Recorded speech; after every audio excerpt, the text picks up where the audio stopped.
her lawyers by 2017 to 2019 had to admit on her behalf, so David Boies et al., that this fiction, that this memoir manuscript, which had been presented as nonfiction, which was shopped around to potential book publishers as nonfiction, which had been the basis for a lot of media coverage around these allegations as though it were a non-fictional representation of her purported experiences, they finally have to admit that it was a fictionalized account of her purported experiences. So, like, for example...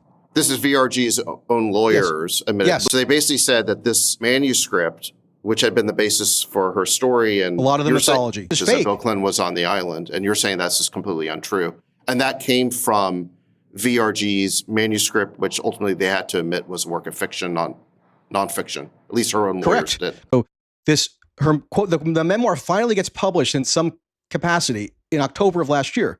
It becomes an international bestseller, not just in the United States, but in Britain, Australia, etc. And nowhere do they disclose that it's based on a fictionalized manuscript. So it's just a fraud.